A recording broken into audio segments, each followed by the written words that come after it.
Hello students, welcome to Sri Jendra's Ring Zone classes.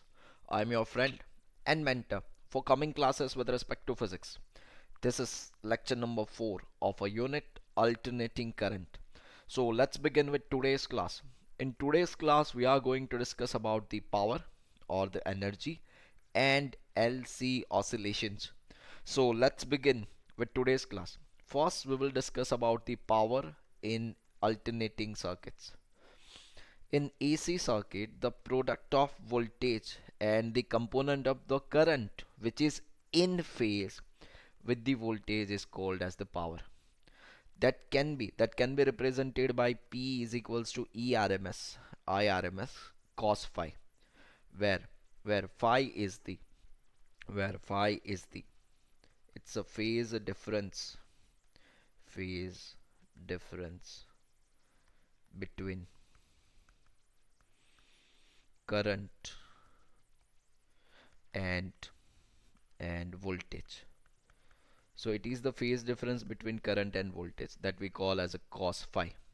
So the instantaneous power, this is the instantaneous power is the product of the instantaneous voltage, that means voltage at that instant of time, or EMF, and instantaneous current.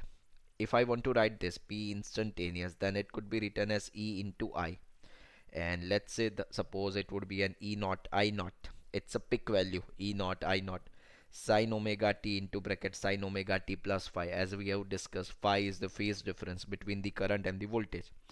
Now let's suppose take a case when phi is 0.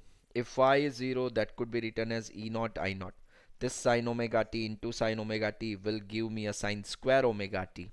And if it is an E naught I naught sine square omega t, we could write it. It's a V max I max sine square omega. It's a 2 pi f into t.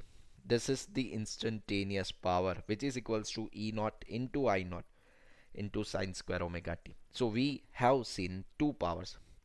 First, it's an ERMS IRMS cos phi, and second, it's an instantaneous power. Now let's look, it's an average power, or we can say a true power in an AC circuit. When I say it's an average power, it is the average of the instantaneous power in AC circuit over a one full cycle. That is what we call as an average power. So P average could be written as VRMS IRMS cos phi. If I want it into the terms of the maximum voltage or maximum current, then Vrms could be replaced by V naught by root 2. It's a peak value, or it's a maximum value of voltage. IRMS, it's an I naught by root 2. I naught is the peak value of the current multiplied by cos phi. This could be this could be written as it's a V naught I naught divided by root 2 into root 2. It would be a 2 into cos phi. So we again understood that average power is half of the maximum power, because maximum power is V naught I naught. This is P max. So we understood that average power is half of the maximum power. Now this was the average power or the true power. Now let's discuss the apparent power. Apparent power or the virtual power. It is the product of apparent voltage and apparent current in an electric circuit. That is what we call as an apparent power. This P apparent, that could be equals to ERMS IRMS, or I should say it's in VRMS IRMS, and this is equals to V max I max by 2, and this is always positive. Even this could be given as it's a P apparent, that could be is equals to VRMS IRMS sin phi. This is also considered as lossless component. It's a lossless component of power. Please do remember this. This is also known as apparent current. This is the apparent current, or I should say it's a lossless component of the current, or it's a lossless current. Please do remember this. There are many other questions, many questions have been formed in this test that is based on this IRMS sin phi. I hope this is clear. So now it's a time to discuss a very important topic, a very important term regarding the power, that is the power factor. Basically, it is the ratio of the true power to the apparent power. And if I took a ratio, that ratio will give me a cos phi. This is equals to true power to the apparent power, or I should write it as a cos phi that is equals to r by z. This cos phi, this term is known as the power factor. This r by z, have you remember this? We have done uh, we have done a triangles that we call as the impedance triangle. Yes, in that situation it was phi, it was r, it was z. This could be xl or xc or xl minus xc, that depends. So from this I can have this cos phi, that is what we call as an r by z. Now do you understand this? Great. So this is cos phi, which we call as an r by z, and this is a power factor of 1 is desirable to keep the size of the transformer and wiring to a minimum. It is the maximum value that maximum power can be delivered if this power factor is having a value of 1. I hope this is clear. So this all are the theoretical aspects. This all are the theoretical aspects of the power in an AC circuit. Are you done with this? So let's begin with the questions. Suppose I am having the V is equals to V naught sine omega t. I am having the current that is equals to I naught sine omega t plus phi. So they will ask me that find out power for pure resistive circuit.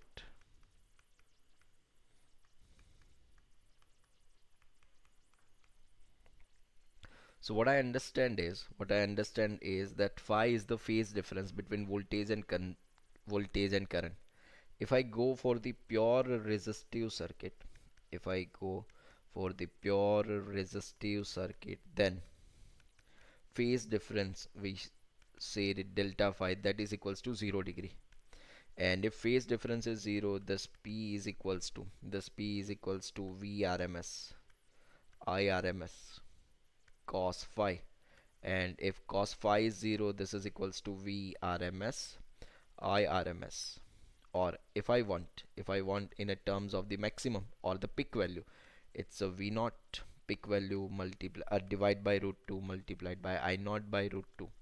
This could be given as v naught I naught divided by 2.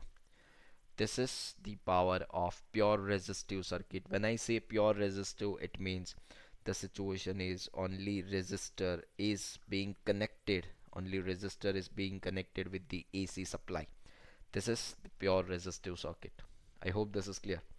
Now same way the question is find out power for pure capacitive pure capacitive and and pure inductive circuit.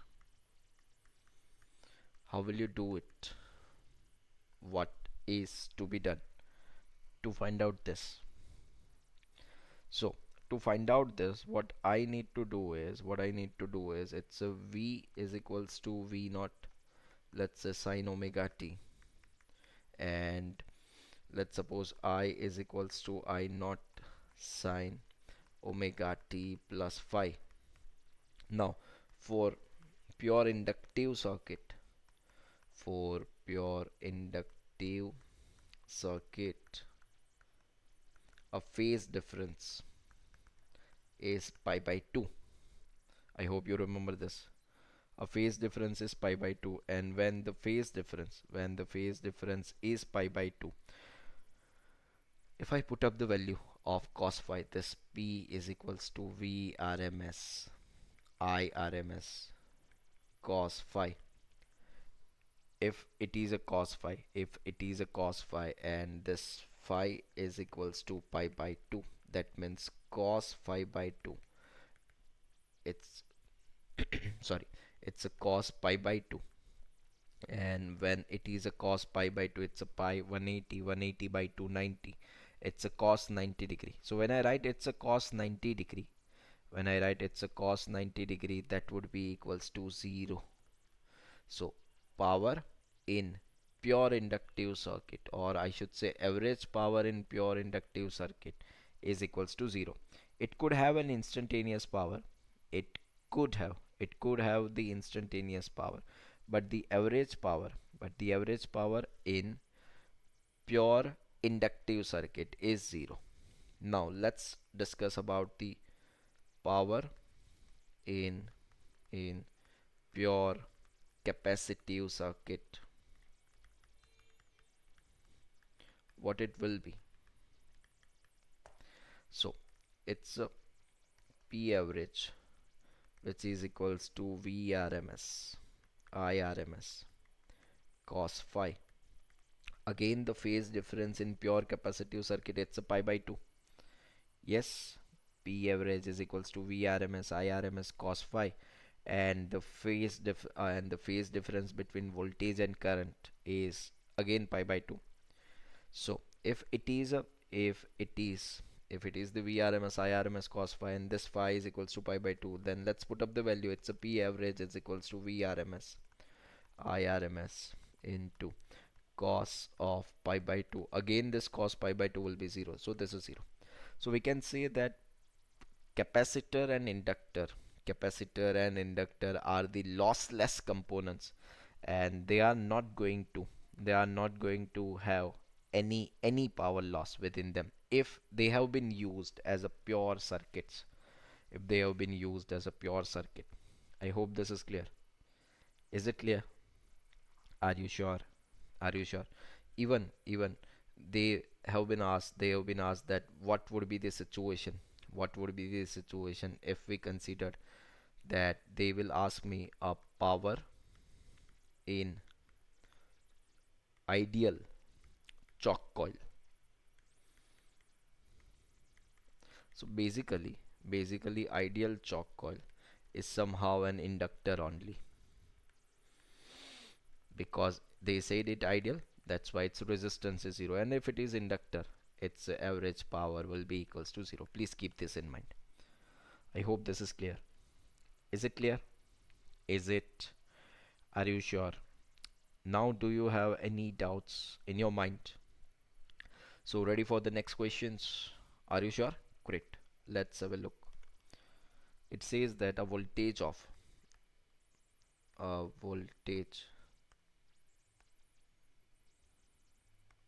give me a moment. A voltage of 10 volt and and frequency of 10 to the power 3 hertz is applied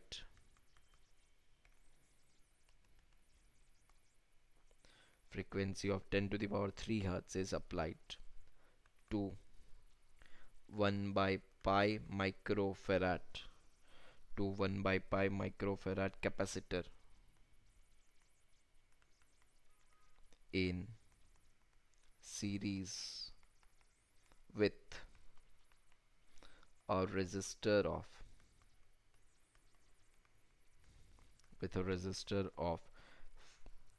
500 ohm. Find the power factor. Find the power factor of the circuit and power dissipated in the circuit. So how will you do this? What all they have given? What all they have given? So they have given a voltage of 10 volt. This is already RMS value. They have given me the frequency, it's a 10 to the power 3 hertz. is applied to a 1 by pi microfarad capacitor. So capacitance is given, it's a 1 by pi into 10 to the power minus of 6 micro is there, farad. In series with a resistor, its resistor would be of 500 ohm. Find the power factor of the circuit. How will I do this? So to find the power factor, I understand that this is phi, this is r, this is z. So what I need to do is it's a cos phi that is equals to r by z, and this is how I will came to the power factor of the circuit. So to find out the z, what I need to do is it should be under root of r square plus xc square. So first step should be to find out the xc. So let's work for this. It's an xc that would be equals to 1 upon 2 pi f into c. I am having the value of 1 upon 2 pi. Frequency is given. Frequency is 10 to the power 3 hertz. Capacitance is given. It's a 1 by pi farad, microfarad, sorry. So this is equals to, frequency is 10 to the power 3 multiplied by, this is equals to 10 to the power minus 6 by pi. If I solve this, this will be equals to a 500 ohm. This pi has gone and I will be getting this. Now what I need to do, I need to find out the z. It would be a z is equals to root of r square plus xc square. Even the r, the resistance is a 500. It's a 500 square plus 500 square. This is equals to 500 root of 2 ohm. So this is z. Now it's a time for the cos phi. This is equals to r by z. R is the 500, z is the 500 root 2. So this is 1 by root 2. This is the value of root 2, and from this I could have that there is a phase difference of 45 degree between the voltage and current. That has not been asked at this time, but if they have been asked, I can get this from this. I hope this is clear. Now what else they require? They require power factor as well as they require the power dissipated. So let's work for it. So the power dissipated could be given as this is P is equals to Vrms Irms into cos phi. If I replace one of them, if I replace I with V by Z, it's a Vrms multiplied by Irms could be replaced, it's a Vrms by Z, because we have already find out the value of the Z, so no need to find out the I. Multiplied by cos phi, this is equals to V square Rms by Z multiplied by cos phi. So let's put up the value and get it done. So if I replace the value, it's a V RMS that has been given, it's a 10 square. Z I have calculated, it's a 500 root 2 multiplied by cos phi. The cos phi will be again 1 by root 2. So this is 10 square 100 divided by, this is 500 multiplied by root 2, it's a 2. So this is 2 50s are 50 tens are, it's a 1 by 10 volt. This is the power dissipated in the circuit. I hope this is clear. Is it clear? Is it clear? Are you sure? Do you have any doubts up till now? Is there anything? Is there? Do you understand this completely? Have you got this? Are you sure? Are you? Are you sure? Great. So ready for the next question? Are you ready? Let's have a look at the next question.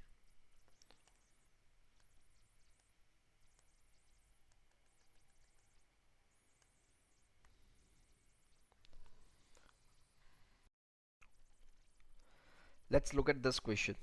In this question, it has been said that let's suppose that voltage is given as V is equals to 100 sine 100t, and the current I that would be equals to 100 sine 100t plus pi by 3. This is in milliampere, this is in volt. So they will ask me the find power factor and and power dissipated in the circuit.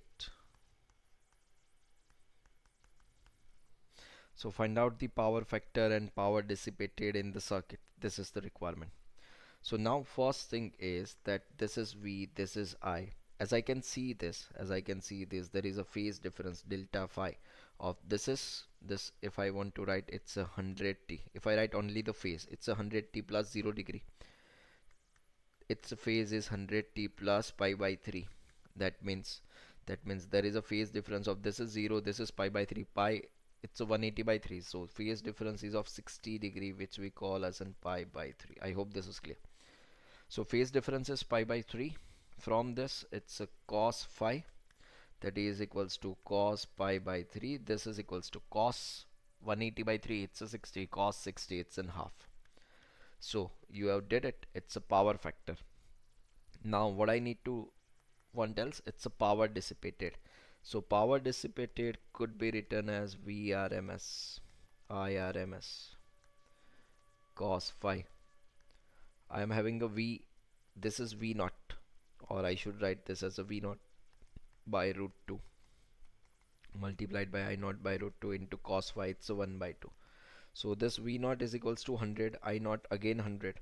So this is equals to 100 by root 2 multiplied by 100 by root 2 multiplied by 1 by 2. This is equals to, but again this is in milliampere. When it is in milliampere, I need to divide this by 10 to the power 3. So 1 2 3, and this is 10 to the power 3. So this is equals to 10 divided by root 2 2, 2 into 2 4. It's a 10 by 4, which is equals to 2.5 watt. I hope you got this. Is it clear? Is it clear?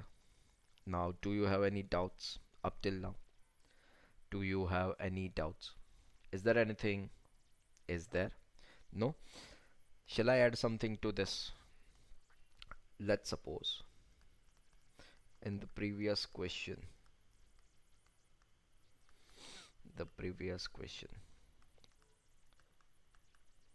find out apparent current and apparent power of given data. So I apparent is equals to I RMS sin phi. I'm having an IRMS that is equals to 100 by root 2, but it is in milliampere, so it's a 1 by 10 to the power 3 multiplied by sin phi. And the phase difference is pi by 3, it's a sin pi by 3. So this is equals to 100 by 10 to the power 3, it's a 0.1 divided by root 2 multiplied by sin pi by 3. This pi by 3, 180 by 3, sin 60. Sin 60 could be given as root 3 by 2 ampere. This is the apparent power. Now, next requirement, it's an apparent power. So P apparent would be given as VRMS, IRMS, sin phi. When I do this, it is equals to 100 by root 2 multiplied by this is 100 by root 2, but again divide by 10 to the power 3 as well, multiplied by sin phi, it's a root 3 by 2. So this is 1 2 and 3, this is 10 to the power 3. This is equals to 10 divided by root 2 2 into 2, it's a 4 multiplied by root of 3, it's a 2.5 multiplied by root 3 watt.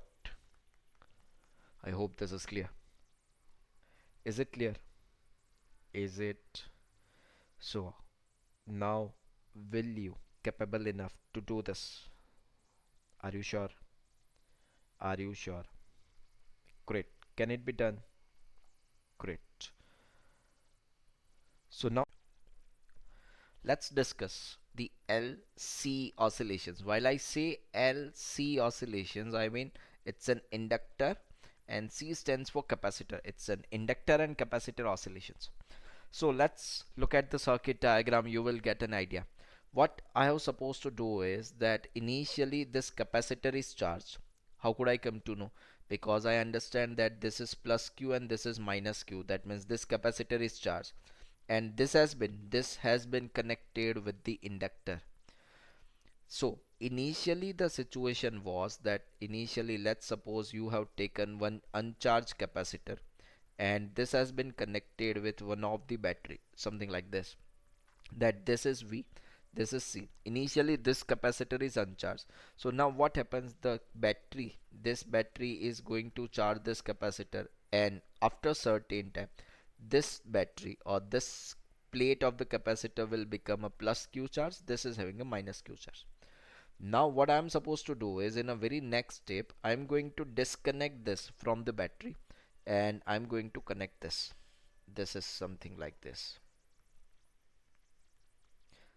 So this is plus Q minus Q, this is plus CV minus CV, and this is inductor. This was the situation. I have seen it here, that this capacitor is there, that has been charged, and now it is connected with the inductor.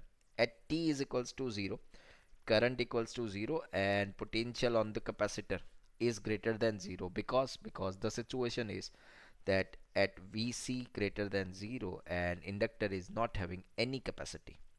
Now as time passes, this inductor is not having any energy, this capacitor is having energy, so inductor will get an energy from the capacitor, and after a certain time, when I say after a certain time, it is a T by 4. It's something like this. Let's look at this. This is very interesting, that at T is equals to 0, at T is equals to 0, capacitor contains an energy. At T is equals to T by 4, only inductor contains an energy. At T is equals to T by 4, current is maximum in the inductor, and Vc is equals to 0, because capacitor has delivered all its energy. Capacitor has delivered all its energy to inductor. Now the cycle will reverse itself, that the situation will be, now inductor will give the energy to the capacitor, so it means capacitor is receiving the energy from the inductor. And at T is equals to T by 2, look at this situation. I hope you understand T by 2, T by 4. Yes, no? Do you understand this T by 4, T by 2 and everything? Do you? This is T, this half, it's a T by 2, this one more half, it's a T by 4. That you understand? Great. So we were talking over here that this was the inductor, and this now inductor is giving the energy to the capacitor. So at T is equals to T by 2, again the capacitor contains an energy and inductor is not having any energy. Now again the cycle will repeats at a certain time. At a certain time, again the thing is that at this instant capacitor is fully charged. Again now capacitor will delivering a current to the inductor, but now in the reverse direction. As you can see, this in this situation it was something like this, and now in this direction, so it's in the reverse direction. But at 3t by 4, all the energy will be of inductor only. And again at t is equals to t, a one cycle completes, that means capacitor again have an energy and inductor does not have an energy. This is how it oscillates. This is how it oscillates. I hope you understand this complete cycle. Do you understand this? Let's understand this in a similar way. Let's suppose an LC circuit is there, and which contains an inductor L and capacitor C, as we have shown in the figure. Let's suppose Q is the charge. Let's suppose Q is the charge on the capacitor at time t is equals to 0. So if I discuss the energies of LC circuits, then I could understood that capacitors and inductors both are the components which can store the energy, but their storing energy capability, or we can say their method of storing the energy, is different. A capacitor stores energy in its electric field and it depends on the charge. We have said this, it's a q square by 2c. Have you remember it? Great. But an inductor stores its energy in a magnetic field, and it depends on the current. This u, it's an energy in inductor. This is energy in capacitor. It's a half Li square. So capacitor stores the energy in an electrical manner, and this that means an inductor stores an energy in an magnetic field, and it depends on the current. So as the charge and current oscillates between the capacitor and inductor, the energies stored also oscillate. That you can observe this from here, that let's suppose at t is equals to 0, at t is equals to 0, this blue line shows the potential energy of the capacitor. You can see this at t is equals to 0, it is having the maximum charge, and when it is having maximum charge, its energy would be q square by 2c, maximum possible.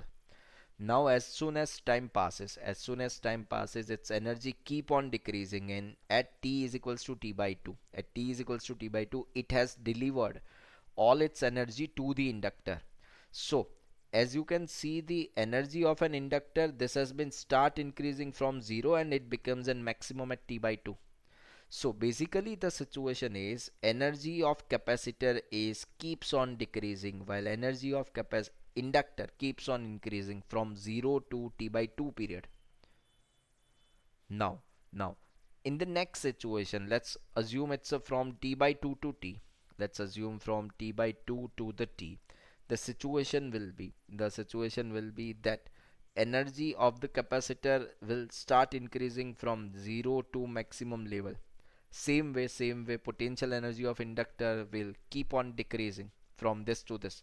So a totality, I understand that in total, the total energy of the system remains the same. There would be an variation in the form of its energy. One time it would be a potential, it would be an energy of inductor, or the other time it would be an energy in the capacitor, or both are having a certain sort of energy, so that total energy remains the constant. So after t is equals to 0, the charge moves from one capacitor plate to the other, and current passes through the inductor. So eventually charge on each capacitor plate falls to 0, and the inductor again opposes the change in current, and so the induced EMF now acts to maintain the current at a non-zero value. This current continues to transport charge from one capacitor plate to the other, causing the capacitor's charge and voltage to reverse the sign. So eventually the charge on the capacitor returns to its original value, but its polarity has been changed. So the voltage and current in the circuit oscillates between positive and negative values, and this circuit, it behaves as a simple harmonic oscillator. Let's suppose if I want a time variant charge and current, I can write like this. It's q is equals to q max cos 2 pi ft, or I should say I is equals to I max sine 2 pi ft. So if I want the energy calculations, then let's have a look. So for the inductor, the potential energy stored in inductor, it's an half Li square, and as we have written, it's an I is equals to I max sine 2 pi ft. So this is equals to I square, it's equals to I square max sine square 2 pi ft. And for the capacitor, as I understand that at t is equals to 0, capacitor is is fully charged. So q is written as qm cos omega t, because at t is equals to 0, this q should be qm. But let's understand, this is very critical point. If I have charged inductor first, sorry, if I have charged inductor first, so if at t is equals to 0, I is equals to Im, then I should write it that I is equals to Im cos 2 pi ft, and in this case charge will be sine 2 pi ft. I hope this is clear.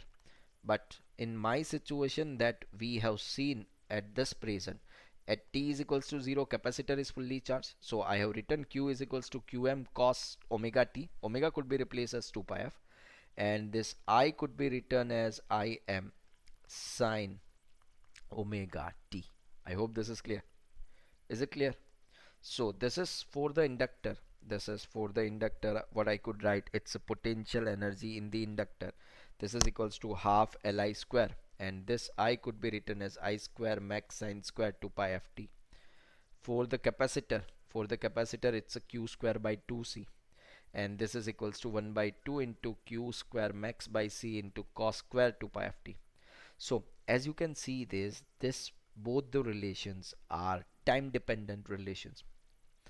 So the energy oscillates back and forth between the capacitor and its electric field and the inductor and its magnetic field.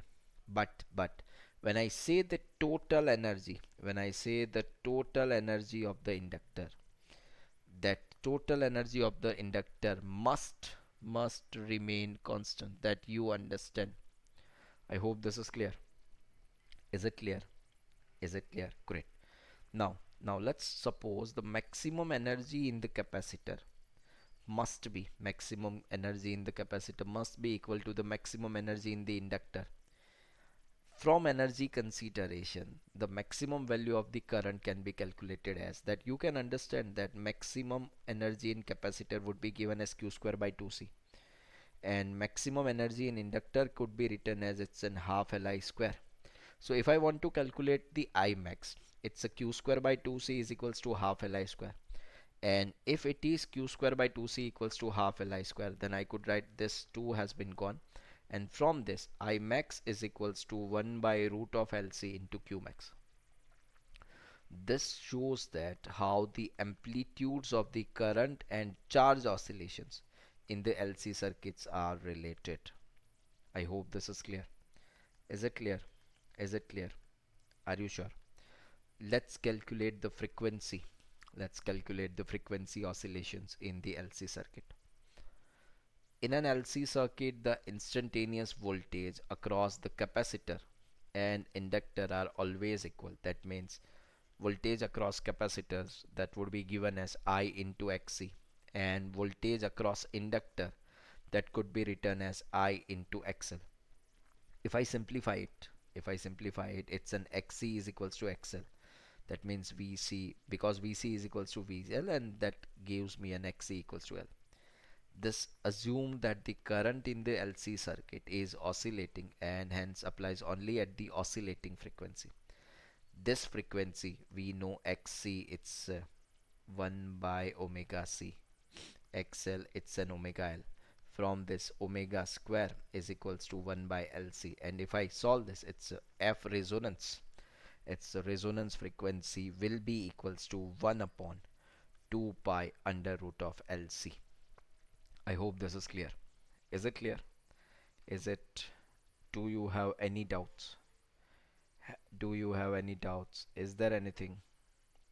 Do you have any doubts? Are you sure? Great. Now let's discuss about the certain information about the energies in LC oscillations. We know that this Q was equals to Qm cos omega t, and I is Im sine omega t. So energy stored in capacitor, it is equals to q square by 2c. That would be, it's a qm square by 2c cos square omega t. And energy stored in inductor, that would be equals to Im square. So basically this is energy in inductor would be equals to half Li square. So this is, let me rewrite this energy in inductor, that is equals to 1 by 2 into Li square. So this is equals to 1 by 2 into L into, it's an Im square sine square omega t. I hope this is clear. Is it clear? Is it clear? Are you sure? So if I want to, if I want to write the total energy,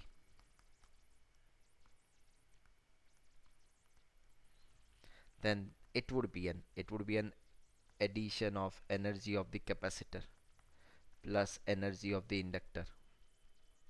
I hope this is clear. Is it clear? Great. So if I want to write down the total energy instantaneously, then I need to simply do this EC and EL. That's it. If I take an average of this, let's look at this very carefully. This is an average value of this capacitor. You have remember that cos square omega t, it's having an average of 1 by 2. I'm talking about the full cycle. Cos square omega t average of it's 1 by 2. This is equals to qm square divided by 4c. If I take an average of this, it's an inductor average, that would be equals to again 1 by 4 li square. And as I understand that this complete energy has been gone into this, or complete energy of inductor will transfer to the capacitor, this both the energies will be equal in magnitude. So this could be written as 2 into EC, or 2 into EL. So you can write this a total energy as it's a q square by c, because it's a 2 into q square by 2c, or it would be a q square by 2c, or it would be equals to half li square if I take an addition of this. I hope this is clear. Is it clear? This is the total energy of LC oscillations. I hope this is clear. Is it is it clear? Great.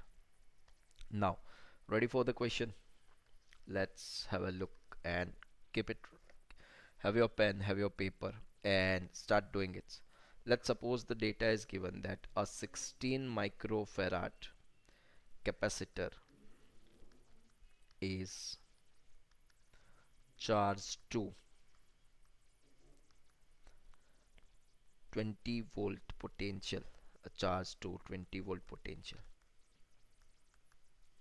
If this charge capacitor, if this charge capacitor is connected with with inductors with inductance of 40 millihenry, find out maximum current in the coil. Find out maximum current in the coil. How will you do it?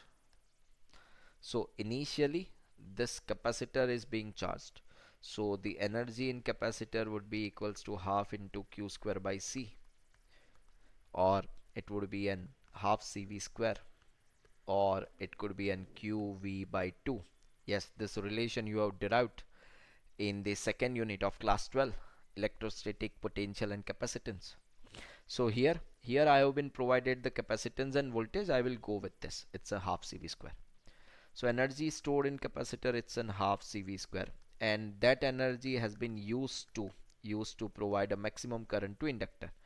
So capacitor must have provided all of its energy to the inductor. So that means I could write it. It's a half cv square, that should be is equals to half li square. This 2 and this 2 has gone, so it's an I square, which is equals to cv square divided by l. Let's put up the value. The capacitance is of 16 microfarad, 16, into 10 to the power minus 6. Voltage, this voltage is of 20 volt. It's a v square, so it's a 20 into 20. And inductance, it's a 40 millihenry, so this is equals to 40 into 10 to the power minus of 3. So if I want to solve this, if I'm going to solve this, this is again equals to I square. So this could be written as yes, this is equals to this 20, this 2, this 2, this 10.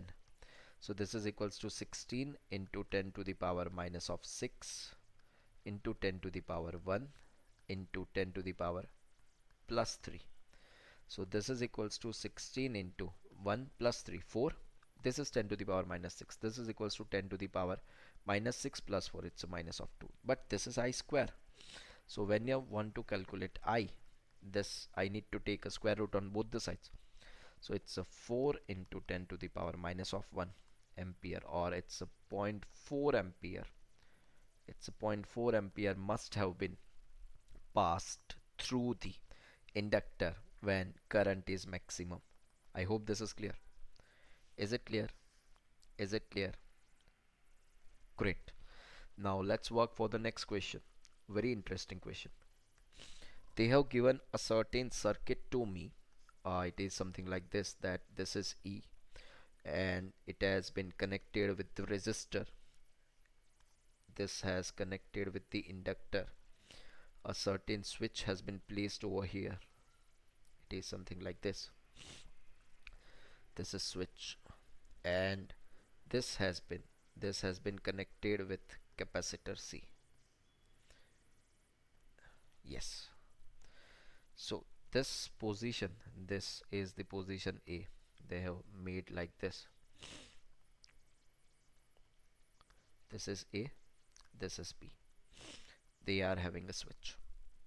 So according to the data, they said that switch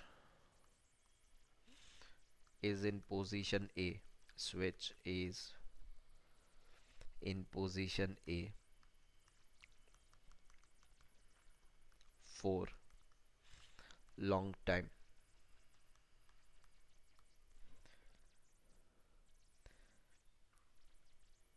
At time t equals to 0, it is switched to position B. At time t is equals to 0, it is switched to position B. So you need to find maximum charge accumulated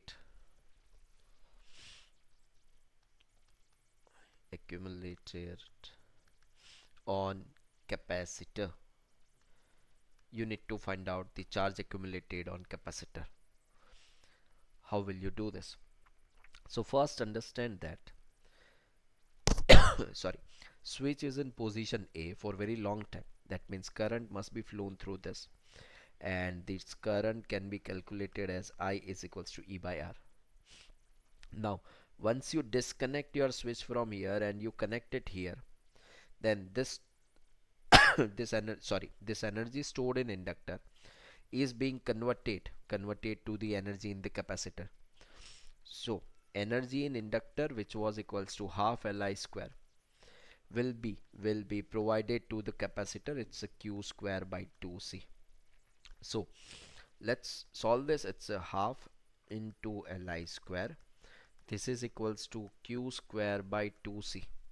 So if I solve this, it is equals to, this has gone, and this Q square is equals to C into L multiplied by I square. So this is equals to C into L multiplied by I square. I square is the E square divided by R square. So this Q is equals to E by R under root of L into C coulomb. This will be the charge on the capacitor. I hope this is clear. Is it clear? So will you able to do this kind of questions? Would you like to have? Will you? Are you sure? Like to have one more question? Do you have? Let's look at this question. A very good question. It says that in oscillating LC circuits, in oscillating LC circuit, the total stored energy, the total stored energy is U, and maximum charge on capacitor is Q. When when the charge on the capacitor when the charge on the capacitor is Q by 2, find energy stored in the inductor. Go through the data once and think, how should we attempt it? What is to be done for this? They said that it is an oscillating LC circuit and the total stored energy in it, it's a U. And when this total stored energy is U, the maximum charge in the capacitor, it's a Q. So what I can understood is UC it's equals to Q square by 2C, and Q square by 2C I can call it as a U.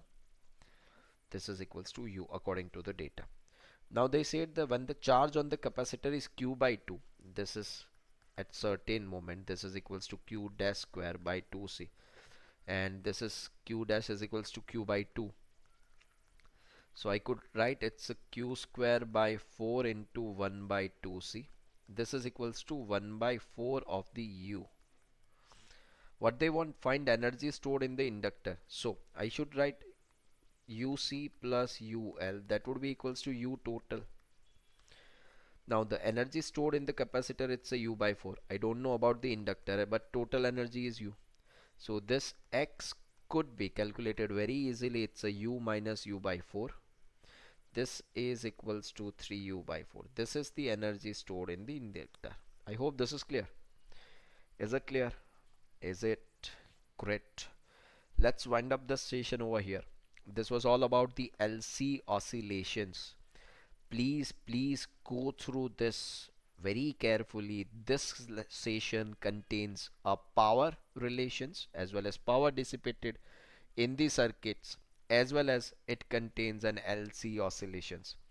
Please go through this, revise this, and practice as many questions as possible. Thank you. Have a good day. Take care. Bye bye.